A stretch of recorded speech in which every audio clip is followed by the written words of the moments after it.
सभी भक्तों को राधे राधे। उपना एकादशी के सभी भक्तों को हार्दिक शुभकामनाएं। भगवान सबकी मनोकामनाएं पूर्ण करे। तो आइए सुनते हैं उत्पन्ना एकादशी व्रत की कथा और महात्म्य।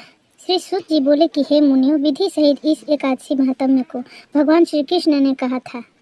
भक्तजन ही इस व्रत को प्रेम पूर्वक सुनते हैं और इस लोक में अनोखों सुखों को भोग कर अंत में विष्णु पद को प्राप्त करते हैं। श्री सूत जी ने कहा, हे प्रभु, इस एकादशी व्रत का महत्व क्या है? इस व्रत को करने से क्या पुण्य मिलता है और उसकी विधि क्या है? सो आप मुझसे कहिए। ऐसा सुनकर श्री भगवान ने कहा कि हे अर्जुन, सबसे पहले हेमंत ऋतु के मार्गशीर्ष महीने में कृष्ण पक्ष की एकादशी का व्रत करना चाहिए और रात को भोजन नहीं करना चाहिए। दशमी की शाम को दातून करनी चाहिए और रात को भोजन नहीं करना चाहिए। एकादशी को सुबह संकल्प नियम के अनुसार कार्य करना चाहिए।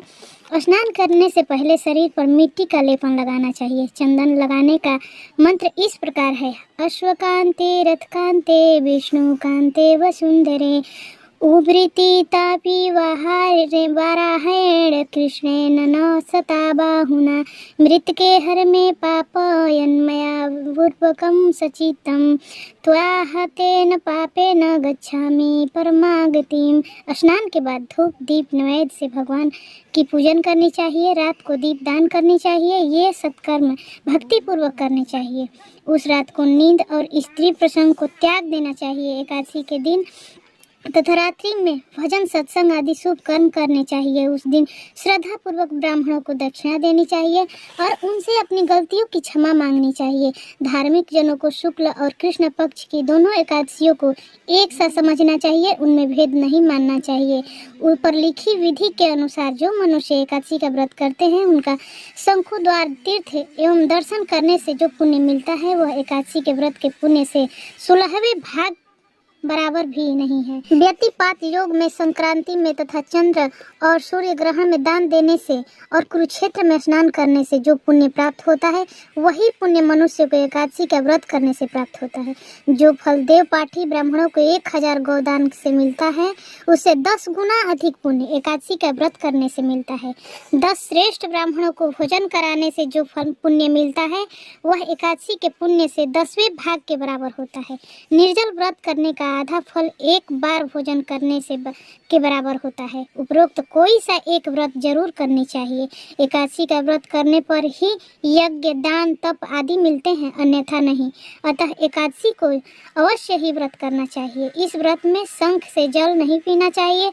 मछली सुअर आदि मांसाहारी भोजन नहीं करनी चाहिए। एकादशी का व्रत का फल 1000 यज्ञों से भी अधिक है। ऐसा सुनकर अर्जुन ने कहा कि हे भगवान, आपने इस एकादशी के पुण्य को अनेक तीर्थों से श्रेष्ठ तथा पवित्र क्यों बतलाया है? सो अब आप विस्तार पूर्वक कहिए। भगवान बोले कि हे अर्जुन, सतयुग में एक महाभयंकर दैत्य हुआ करता था। उसका नाम था मूर। उस दैत्य ने इंद्र आदि देवताओं पर विजय प्राप्त कर उन्हें उसके स्थान से गिरा दिया था। तब देवेंद्र ने महादेव जी से प्रार्थना की कि हे शिव, हे शंकर, हम सब देवता मूर दैत्यों के अत्याचारों से दुखित हुए मृत्यु लोक में अपना जीवन व्यतीत कर रहे हैं। अन्य देवताओं की हालत का तो मैं वर्णन ही नहीं कर सकता। आप कृपा कर इस महान दुख से छूटने का उपाय बतलाइए। शंकर जी बोले कि हे देवेंद्र, आप विष्णु भगवान के पास जाइए। इंद्र तथा अन्य देवता महादेव जी के वचनों को सुनकर क्षीर सागर गए, जहाँ पर भगवान विष्णु शेष शैया पर शयन कर रहे थे। भगवान को शयन करते देखकर देवताओं सहित इंद्र ने स्तुति की। हे देवताओं के देव, आप स्तुति करने योग्य हैं। आपको बारंबार प्रणाम है। हे दैत्यों के संहारक, हे मधुसूदन, आप हमारी रक्षा करें। हे जगन्नाथ, समस्त दैत्यों से भयभीत होकर आपकी शरण में आए हैं। इस समय दैत्यों ने हमें स्वर्ग से निकाल दिया है और हम सब देवता पृथ्वी पर विचर रहे हैं। अब आप हमारी रक्षा कीजिए प्रभु, रक्षा कीजिए। देवताओं के द्वारा करुणापूर्ण वाणी को सुनकर श्री विष्णु भगवान बोले, हे देवताओं, वह कौन सा दैत्य है जिसने तुम देवताओं को जीत लिया है? भगवान के उस अमृत रूपी वचनों को सुनकर इंद्र बोले, हे भगवान, प्राचीन समय में नाड़ी जग नाम का एक दैत्य था। उस दैत्य की ब्रह्मा वंश उत्पत्ति हुई थी। उसी दैत्य के लड़के का नाम मूर है। उसकी राजधानी चंद्रावती है। उस चंद्रावती नगरी में वह मूर नामक दैत्य निवास करता है, जिससे अपने बल के समस्त विश्व को जीत लिया है और समस्त देवताओं को देवलोक से निकालकर इंद्र, अग्नि, यम, वरुण, चंद्रमा, सूर्य आदि लोकपाल बनाए हैं। वह स्वयं सूर्य बनकर पृथ्वी को तपाता है और स्वयं मेघ बनकर जल की वर्षा करता है। अतः आप उस बलशाली भयानक दैत्य को मारकर देवताओं की रक्षा करें। इंद्र के ऐसे वचन सुनकर श्री विष्णु भगवान बोले कि देवताओं, मैं तुम्हारे शत्रुओं का शीघ्र ही संहार करूंगा। अब आप चंद्रावती नगरी को जाइए। इस प्रकार भगवान विष्णु देवताओं के साथ चल दिए। उस समय दैत्यपति मूर अनेकों दैत्यों के साथ युद्ध भूमि में गरज रहा था। युद्ध प्रारंभ होने पर असंख्य दानव अनेकों अस्त्र शस्त्रों को धारण कर देवताओं से युद्ध करने लगे, परंतु देवताओं को दैत्यों के आगे एक क्षण भी न ठहर सके। तब भगवान विष्णु भी युद्ध में के भूमि में आ गए। तब दैत्यों को भगवान विष्णु को युद्ध भूमि में देखा तो उस पर अस्त्रों शस्त्रों की प्रहार करने लगे। भगवान भी चक्र और गदा से उनके अस्त्रों शस्त्रों को नष्ट करने लगे। इस युद्ध में अनेकों दैत्य सदैव के लिए सो गए, परंतु दैत्यों का राजा मूर भगवान के साथ निश्चल भाव से युद्ध करता रहा। भगवान विष्णु मूर को मारने के लिए जिन जिन शस्त्रों का प्रयोग किए करते हुए सब उनके तेज से नष्ट होकर उस पर पुष्प की समान गिरने लगे।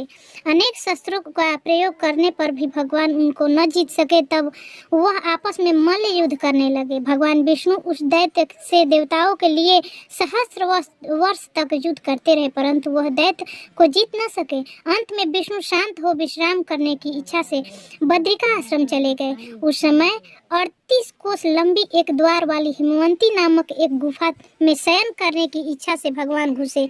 हे अर्जुन, अतः मैं उस गुफा में शयन किया। वह दैत्य भी धीरे धीरे मेरे पीछे चला आया। मुझको शयन करता देखकर मारने को तैयार हो गया। वह दैत्य सोचने लगा कि मैं आज अपने चिर शत्रु को मारकर सदैव के लिए निष्कंटक हो जाऊंगा। उसी समय मेरी देह से एक अत्यंत सुंदर कन्या दिव्य वस्त्र धारण करके उत्पन्न हुई और दैत्यों के सामने आकर युद्ध करने लगी। तब वह दैत्य आश्चर्य के साथ सोचने लगा कि यह ऐसी बलवान कन्या कहाँ से उत्पन्न हुई। वह दैत्य उस कन्या से लगातार युद्ध करता रहा। कुछ समय बीतने पर उस कन्या ने क्रोध में आकर उस दैत्य के अस्त्र शस्त्रों के टुकड़े टुकड़े कर दिए। उस कन्या ने उसका रथ तोड़ डाला। तब वे दैत्य महान क्रोध करके उससे मल्ल युद्ध करने लगा। उस कन्या ने उसको धक्का मारकर मूर्छित कर दिया। उसने उस पर उसका सिर काट लिया। वह दैत्य सिर काटने ही पृथ्वी पर गिर गया और मृत्यु को प्राप्त हुआ। अन्य समस्त दानव भी ऐसा देखकर पाताल लोक को चले गए। जब भगवान विष्णु की निद्रा टूटी तो उस दैत्य को मरा देखकर अत्यंत आश्चर्य करने लगे और विचारने लगे कि इस दैत्य को किसने मारा है। तब वह कन्या भगवान से हाथ जोड़कर बोली कि हे भगवान, यह दैत्य आपको मारने को तैयार था, तब मैंने आपके शरीर से उत्पन्न होकर इसका वध किया है। इस पर भगवान बोले, हे कन्या, तूने इसको मारा है, अतः मैं तेरे ऊपर अत्यंत प्रसन्न हूँ। तूने तीनों लोकों के देवताओं को सुखी किया है, इसलिए तू अपनी इच्छा अनुसार वरदान मांग। कन्या बोली, हे भगवान, मुझे यह वरदान दीजिए कि मेरा व्रत करे उसके समस्त पाप नष्ट हो जाए और अंत में स्वर्गलोक को जाए और मेरे व्रत का आधा फल रात्रि को मिले और उसका आधा फल एक समय भोजन करने वाले को मिले। जो मनुष्य भक्ति पूर्वक मेरे व्रत को करे वे निश्चय ही विष्णु लोक को प्राप्त करे। कृपा करके मुझे ऐसा ही वरदान दीजिए। जो मनुष्य मेरे दिया दान तथा रात्रि को एक बार भोजन करे वे धन धान्य से भरपूर रहे। इस पर भगवान विष्णु उस कन्या से बोले कि हे कल्याणी, ऐसा ही होगा और मेरे तेरे भक्त एक ही होंगे और अंत में संसार में प्रसिद्धि को प्राप्त होंगे, लोक को प्राप्त होंगे। हे कन्या, तू एकादशी को पैदा हुई है, इसलिए तेरा नाम भी एकादशी हुआ। जो मनुष्य तेरे दिन व्रत करेंगे उनके समस्त पाप जड़ से नष्ट हो जाएंगे और अंत में मुक्ति को प्राप्त करेंगे। तू मेरे लिए अब तीज, 8वें, 9वीं और 14 भी अधिक प्रिय है। तेरा व्रत का फल सब तीर्थों के फल से महान होगा।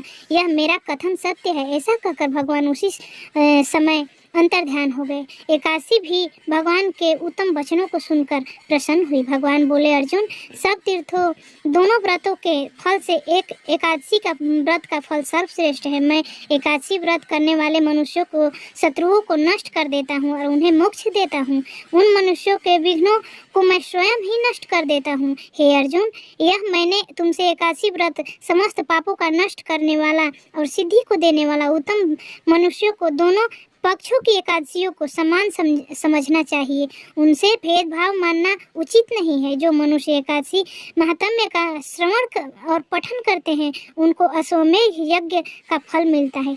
इस प्रकार एकादशी की कथा समाप्त हुई। सभी भक्तों को राधे राधे।